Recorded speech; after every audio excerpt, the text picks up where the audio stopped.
हाय bonus දවසක් අදත් ඔබ එකතු සිටින්නේ අපේ ඔන්ලයින් කෝල් පන්තියේ අලුත් පාඩමක් එක්ක. අද අපි කතා කරන්න යන්නේ අවශ්‍යතා සහ උවමනා ගැන. අපි මුලින්ම කතා කරමු අවශ්‍යතා ගැන. අවශ්‍යතාවය කියලා කියන්නේ මිනිසෙකු ලෙස ජීවත් වීමේදී අනිවාර්යයෙන්ම සපුරාගත යුතු දේවල් වලට.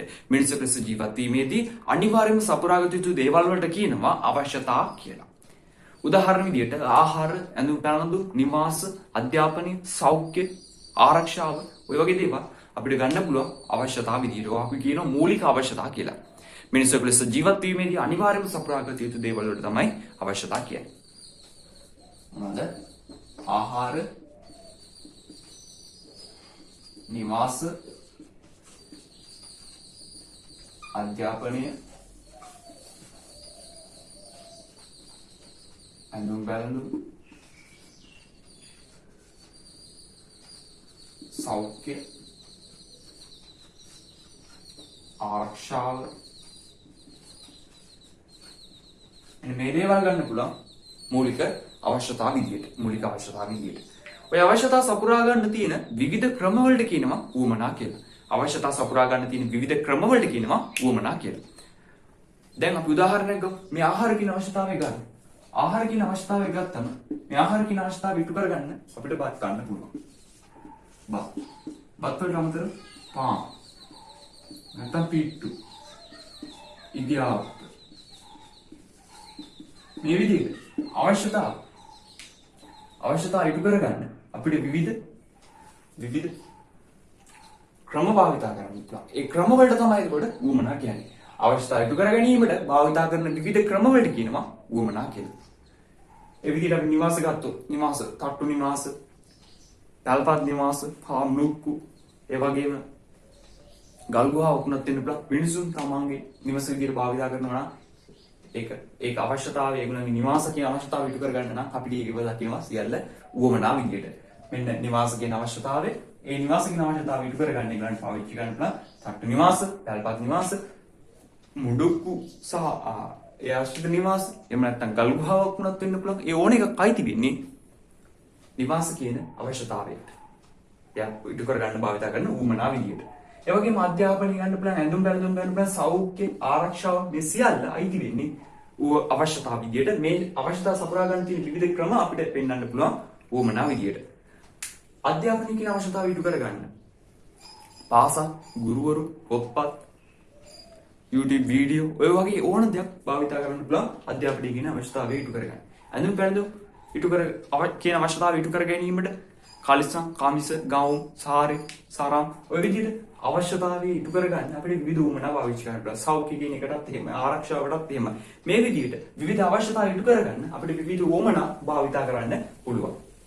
දැන් අපිට අවබෝධයක් තියෙනවා අවශ්‍යතා සහ උවමනා කියන්නේ මොනවද කියලා. අපි ඊළඟට කතා කරමු මේ අවශ්‍යතා වර්ගීකරණය කිරීම ගැන. අපිට අවශ්‍යතා ප්‍රධාන වශයෙන් කොටස් දෙකකට බෙදා ගන්න පුළුවන්. එකක් තමයි කායික අවශ්‍යතා. අනිත් එක මානසික අවශ්‍යතා.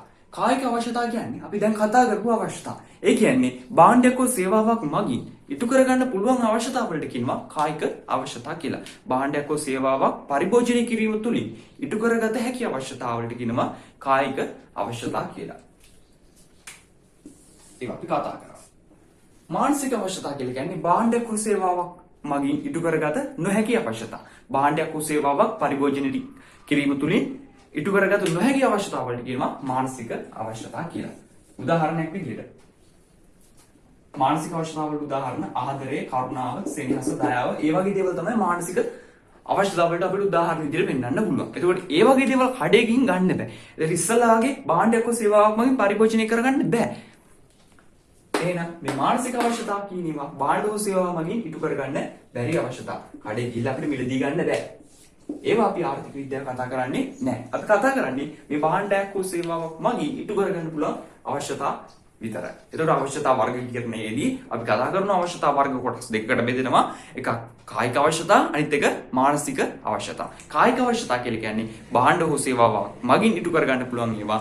මානසික අවශ්‍යතා කියලා කියන්නේ භාණ්ඩයක් හෝ සේවාවක් මගින් ඉටු කරගත නොහැකි අවශ්‍යතා වලට. දැන් අපි බලමු අවශ්‍යතා හා උවමනා අතර වෙනස්කම්. විභාගයේ ගොඩක් වෙලාවට අහන ප්‍රශ්නයක් තමයි අවශ්‍යතා හා උවමනා අතර වෙනස්කම්.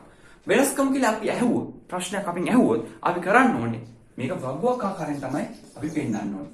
අවශ්‍යතා හා උවමනා අතර වෙනස්කම් කියලා ඇහුවොත් අපි අවශ්‍යතා සහ උවමනා වෙන වශයෙන් වෙන් කරලා පෙන්නන්න ඕනේ. අපිට අවශ්‍යතා හා උවමනා අතර වෙනස්කම් ගැන කතා කරද්දී අපිට ප්‍රධාන වශයෙන් දකින්න පුළුවන් වෙනස්කමක් තමයි අවශ්‍යතා සීමිතයි. අවශ්‍යතා අපි දන්නවා සීමිත ප්‍රමාණයක් තියෙනවා. හැබැයි උවමනා සීමිතයි. උවමනා සීමිත නැහැ. උවමනා අසීමිතයි. අවශ්‍යතා අපිට 5ක් 6ක් තියෙන. අපිට 7ක් 8ක් වෙන්න පුළුවන්. 10ක් 12ක් වෙන්න පුළුවන්. එතනින් එහාට අපිට සංඛ්‍යාත්මකව කියන්න පුළුවන්. හැබැයි උවමනා එහෙම නැහැ. උදාහරණයක් ගත්තොත් ආහාර කියන අවශ්‍යතාවයේ ඉටු කරගන්න තියෙන උවමනා ගාන විතරක් හිතන්න. සංඛ්‍යාත්මකව කියන්න පුළුවන්.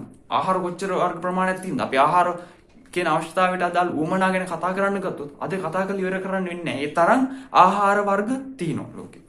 ඒ වගේම අනිත් දේවලුත් එහෙමයි. එහෙනම් ආහාර කියන අවශ්‍යතාවය සීමිතයි. නමුත් ඒක සපුරා ගන්න තියෙන උවමනාව අසීමිතයි. ආහාර වලට විතරක් නෙමෙයි අනිත් දේවල් වලටත් ඒක පොදුයේ විදියට. එතකොට අපිට ඔන්න පළවෙනි කරුණ විදිහට අපිට දැනගන්න පුළුවන් මේ වෙනස්කමක් විදිහට අවශ්‍යතා සීමිතයි උවමනා අසීමිතයි. ඒ වගේම අවශ්‍යතා කාටත් පොදුයි. අවශ්‍යතා කාටත් පොදුයි. ඕන කෙනෙක්ට ආහාර කියන අවශ්‍යතාවය, ඇඳුම් පැළඳුම්, නිවාස ඔය අවශ්‍යතාවය මතුවෙනවා. හැබැයි උවමනා එහෙම හැමෝටම පොදුයි. ආහාර කියන අවශ්‍යතාවය આવොත් කෙනෙක් බත් කද්දි තව කෙනෙක් වෙනත් දෙයක් කනවා. ඒ විදිහට ආහාර කියන අවශ්‍යතාවය පොදු වුණාට උවමනාව පොදු නැහැ. උවමනාව විවිධ වෙනවා. උවමනාව විවිධයි. උවමනාව විවිධයි. අවශ්‍යතාවේ ජීව විද්‍යාත්මක මූලයන් සමග බැඳී පවතිනවා කියලා කියනවා. අවශ්‍යතා ජීව විද්‍යාත්මක මූලයන් එක්ක බැඳී පවතිනවා. ඒ කියන්නේ අවශ්‍යතාවය ඉබේ හට ගන්නවා කියන වගේ අදහසක් එන්නේ. අවශ්‍යතාවයන් ඉබේ හට ගන්නවා. ජීව විද්‍යාත්මක මූලයන් සමග බැඳී පවතිනවා. ජීව විද්‍යාත්මක මූලයන් හා බැඳී පවතිනවා. ජීව විද්‍යාත්මකයි. ජීව විද්‍යාත්මකයි. හැබැයි උවමනා එහෙම නැහැ. උවමනා සංස්කෘතියත් එක්ක තමයි බැඳී පවතින්නේ. උවමනා සංස්කෘතියත් එක්ක බැඳී පවතිනවා. උවමනා සංස්කෘතියත් එක්ක බැඳී පවතිනවා. අවශ්‍යතා ජීව විද්‍යාත්මකයි. ඒ කියන්නේ අවශ්‍යතාවයේ ජීව විද්‍යාත්මක කියන්නේ ඉබේ හට ගන්නවා. ඒක කවුරුවත් ඇති කරන දෙයක් නෙවෙයි. හැබැයි උවමනාව ගත්තම ඒක ඉබේ හට ගන්න දෙයක් නෙවෙයි. ඒක සංස්කෘතියත් මත තමයි මේක තීරණය වෙන්නේ. ඒතකොට ඉබේ හට ගන්න අවශ්‍යතාවයේ ඉටු කර ගන්න ආකාරය තීරණය වෙන්නේ ඒ පුද්ගලයාගේ සංස්කෘතිය මත. උදාහරණයක් විදිහට ශ්‍රී ලංකාවේ පුද්ගලයෙක් හරි මේ වගේ ශ්‍රී ලංකාව ගමුක උදාහරණයක් ශ්‍රී ලංකාවේ පුද්ගලයෙක්ට ආහාර කියලා අවශ්‍යතාවය ආවට පස්සේ යා බත් කනවා වෙන්න පුළුවන්, පහන් කනවා වෙන්න පුළුවන්. ඒ වගේ දෙයක් භාවිතා කරලා එයාගේ අවශ්‍යතාවය ඉටු කර ගන්නවා. හැබැයි චීනි මිනිස්සෙක්ට එහෙම එයාගේ ආවොත් අවශ්‍යතාවය එයා ඒ අවශ්‍යතාවය ඉටු කරගන්න ගැරන්ඩියක් කල්ලන් කනවා වෙන්න පුළුවන්. චීනා ගැරන්ඩියක් ලංකාවේ මිනිස්සු බත් කනවා. අන්න ඒක තමයි සංස්කෘතිය වෙනස්කම.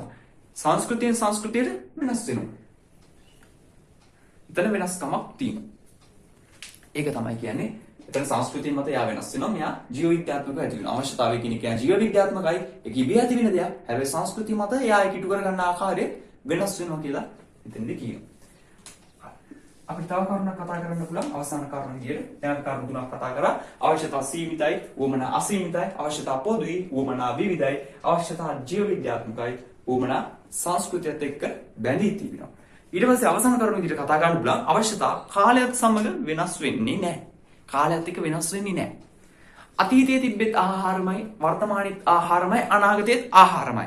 හැබැයි ඒ ආහාර අතීතයේදී මිනිස්සු තල කොස් වර්ග, කොස් මුං මෑ ඔය වගේ ධාන්‍ය වර්ග වගේ දේවල් ඒ වගේ දේවල් භාවිතා කරා ඒගොල්ලන්ගේ අවශ්‍යතාවය ඉටු කරගන්න. හැබැයි වර්තමානයේ මිනිස්සු බත් කනවා, පාන් කනවා, පීසා කනවා ඒ වගේ වෙනස් වෙලා තියෙනවා. අනාගතයේ මිනිස්සු බත් කන්න වෙලා නැහැ මිනිස්සුන්ට. ඒ මිනිස්සු මොකක් හරි බෙහෙත් පෙත්තක් වගේ පොඩි ටැබ්ලට් එකක් අරගෙන ඒගොල්ලන්ගේ අවශ්‍යතාවය ඉටු කරගන්න, ආහාර කියන අවශ්‍යතාවය ඉටු කරගන්න පෙළඹෙන්න පුළුවන්. ඒගොල්ලන්ට කාලය මදි වෙද්දී ඒ වගේ දේවල් කරන්න පුළුවන් අනාගතයේදී.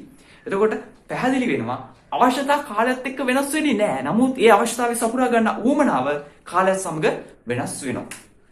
මෙයා කාලයත් සමග වෙනස් වෙන්නේ නැහැ. වෙනස් නොවේ. නමුත් උවමනාව කාලයත් සමග වෙනස් වෙනවා. අනේ ලක්ෂණය අපිට දකින්න තියෙනවා. ඔන්න අපි අද කතා කරේ අවශ්‍යතා උවමනා. පොඩක් මතක් කරගත්තොත් අපි කතා කරපු දේවල් ටික අපි අද කතා කරපු දේවල් ටික පොඩ්ඩක් මතක් කරගත්තොත් අපි මුලින්ම කතා කරා අවශ්‍යතා සහ උවමනා කියන පාඩමේ මුල්ම කොටස අවශ්‍යතාවයක් කියන්නේ මොකක්ද කියලා. අවශ්‍යතාවයක් කියලා කිව්වේ මිනිස්සෙකුට ජීවත් වීමේදී අනිවාර්යයෙන්ම ඉටු කරගත යුතු දෙයකට තමයි අවශ්‍යතා කිව්වේ. අවශ්‍යතා වලට උදාහරණ විදිහට අපි කතා කරා ආහාර, ඇඳුම් පැළඳුම්, නිවාස, සෞඛ්‍ය, අධ්‍යාපනය වගේ දේවල්. ඒ අවශ්‍යතා සපුරා ගන්න තියෙන විවිධ ස්වරූප වලට උවමනා කියලා කිව්වා. ඊට පස්සේ අපි අවශ්‍යතා වර්ගීකරණය ගැන කතා කරා. අවශ්‍යතා වර්ග කරන්න පුළුවන් කොටස් දෙකකට කායික අවශ්‍යතා, මානසික අවශ්‍යතා. කායික අවශ්‍යතා කිව්වේ භාණ්ඩයක් හෝ සේවාවක් මගින් ඉටු කරගන්න පුළුවන් අවශ්‍යතාවයකට. මානසික අවශ්‍යතා කියලා කියන්නේ එවැනි භාණ්ඩ හෝ සේවාවක් මගින් ඉටු කරගත නොහැකි අවශ්‍යතාවලට. අපි ආර්ථික විද්‍යාවේ කතා කරන්නේ භාණ්ඩ හා සේවා මගින් ඉටු කරගන්න පුළුවන් අවශ්‍යතා හේවත් කායික අවශ්‍යතා විතරයි. මානසික අවශ්‍යතා ගැන අපි ආර්ථික විද්‍යාව කතා කරන්නේ නැහැ. අපි ඊට පස්සේ අවසාන වශයෙන් කතා කරා අවශ්‍යතා හා උවමනා අතර වෙනස්කම්. වගුවක් ආකාරයෙන් අපි කතා කරා අවශ්‍යතා සරලයි, උවමනා සංකීර්ණයි කිව්වා. අවශ්‍යතා පොදුයි කිව්වා, උවමනා විවිධයි කිව්වා. අවශ්‍යතා ජීව විද්‍යාත්මකයි කිව්වා. හැබැයි උවමනා සංස්කෘතියත් එක්ක බැඳී පවතින කිව්වා. අවසාන වශයෙන් කතා කරා අවශ්‍යතා වෙනස් නොවේ, කාලය සමග වෙනස් නොවේ කිව්වා. හැබැයි උවමනා කාලය සමග වෙනස් වෙන්න පුළුවන් කියලා කිව්වා. අපි මේ විදිහට අවශ්‍යතා හා උවමනා කියන පාඩම කතා කරලා අවසන් කරනවා. ඔබට ආරාධනා කරනවා අපි ඊළඟ පාඩමත් එක්ක එකතු වෙන්න. YouTube channel එක subscribe කරලා නැත්නම් subscribe කරගන්න. එතකොට ඔයගලන්ට පාඩම් සියල්ල බලා ගන්න පුළුවන් අපි අප්ලෝඩ් කරපු ගමන්. අද අපි මේ විදිහට පාඩම් අවසන් කරනවා. ඔබට ජය වේවා.